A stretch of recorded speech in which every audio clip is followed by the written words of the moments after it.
Hey everybody, it's Neil from Growlies. Hiding in the back today because I get too distracted out front.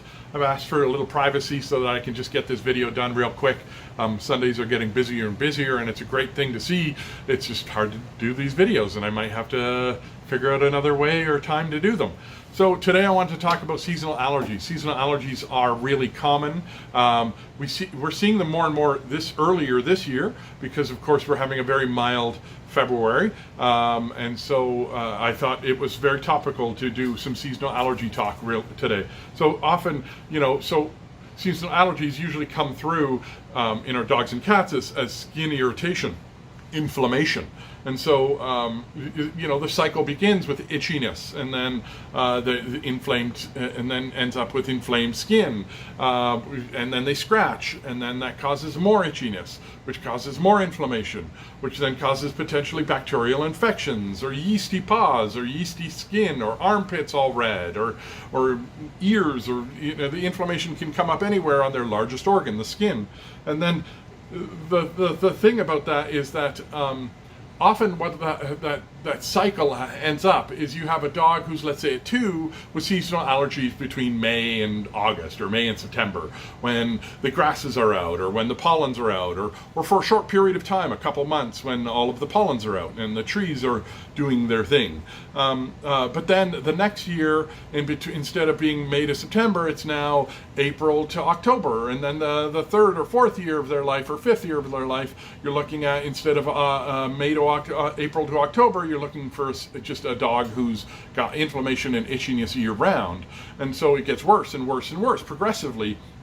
And so when stuff like that is happening, and it's not just actual seasonal allergies, which are temporary and only happen in summer, or only happen in spring, or only happen when the thing they're allergic to is out. Pollen's pretty common actually for that one. And I did make notes this time because it's a complex topic. So what that points to, when it's gotten worse and worse and worse over the years, is more leaky gut. And the leaky gut is what also is known as dysbiosis. And so some of the things we need to consider when looking at leaky gut and dysbiosis are the things that cause inflammation or hyperactive immune systems.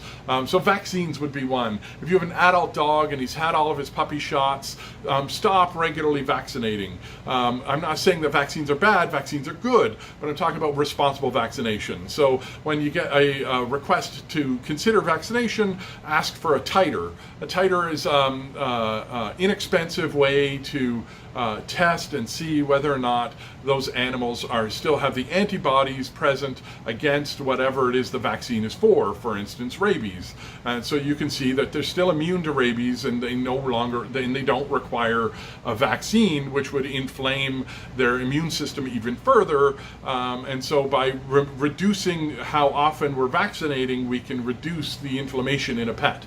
The other thing is stop with the flea treatments. Flea treatments often mimic side effects of allergies and cause irritation, redness, all sorts of problems in skin. They're a pesticide on your pet that stays in your pet for months at a time, and so removing and stopping those pesticides, those flea treatments, is highly recommended in a pet who's showing these kinds of symptoms. Reduce any drugs, so as much as possible. And I understand that some drugs you have to use and you can't not use them, and so but talk to your vet about reducing them as much as possible. We're trying to get them away from as many of those kinds of things as possible to help their system just heal. We have to first address the gut, though. We have to address that leaky gut. I mean, even one round of antibiotics can cause some damage to that mucosal layer and cause dysbiosis or leaky gut. And so let's not overuse antibiotics. Let's use them when they're necessary. They're powerful, fantastic drugs that we do require occasionally, but let's not overuse them. Let's not give them for everything.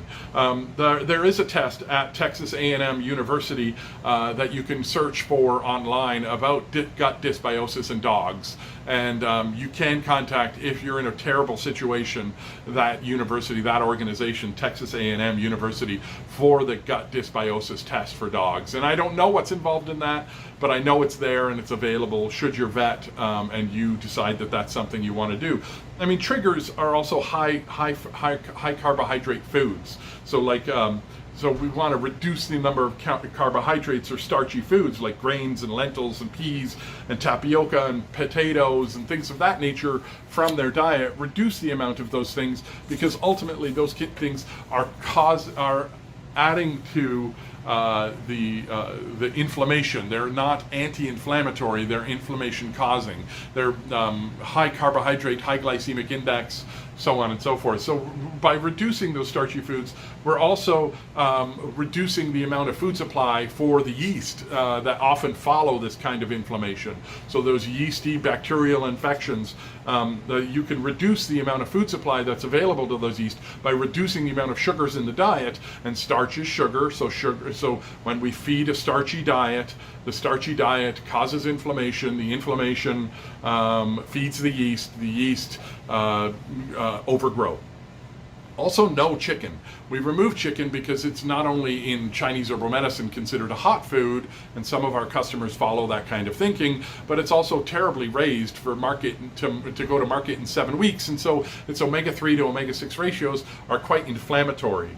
Add in stuff like coconut oil or omega fatty acids. So omega fatty acids from krill oil or salmon oil or sardine oil. I like the smaller fishes better. The krill is pretty darn good. But those kinds of things are the kinds of things we're looking for. Also, allergies can be, allergies are an exaggerated immune response. And so, that's why I want to come back to don't do those flea treatments anymore, because that immune response is stimulated by flea treatments. It's stimulated by vaccines and over-vaccination, and so let's reduce that.